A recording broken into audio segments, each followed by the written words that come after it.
day. This is the Professor, CBMD PhD, and today is Saturday, November 11th, 2023. It is 2:12 and 8 seconds, a.m. Eastern Standard Time, and today's research, breast cancer. So let's hop to it here.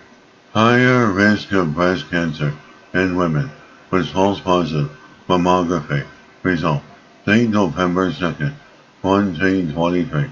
Source, Karolinska Institute. Women who receive a false positive mammography result are more likely to develop breast cancer over the subsequent 20 years, report researchers. The risk is highest for women aged between 60 and 75 and who have low breast density. In global terms, breast cancer is the most common form of cancer among women, and screening is an important tool for catching women with a tumor at the earliest possible stage. In Sweden, all women between 40 and 74 are invited for screening at 18 to 24 month intervals.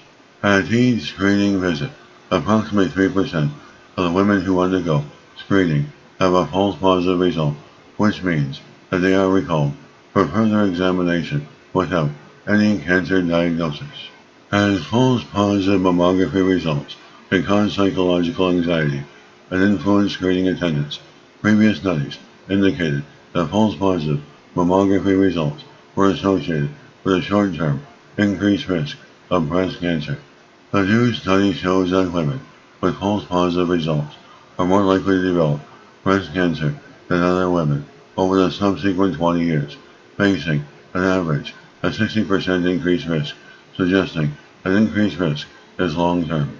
In the study, the researchers identified 45,213 women with an initial false positive result and 452 to 130 women of the same age who were not recalled, all of whom attended the mammography screening program.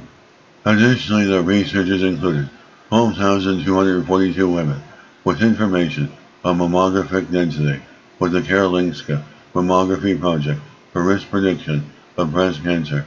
The elevated risk was higher in women in the 60 to 75 age bracket than in the 40 to 49 age bracket, and in women with low rather than high mammographic density. The risk was also highest in the 4 to 6 years following a false positive result. It is important to accentuate a long-term awareness of breast cancer in women who get false positive mammography results. It might be beneficial to draw up personal monitoring programs for these women with careful follow-ups over the years immediately following. And this is the Professor of Microbiology, Bioinformatics, Pathophysiology, and Leader of Research. This video was created for educational purposes only. Hope you enjoyed listening. Until next time, have a great day.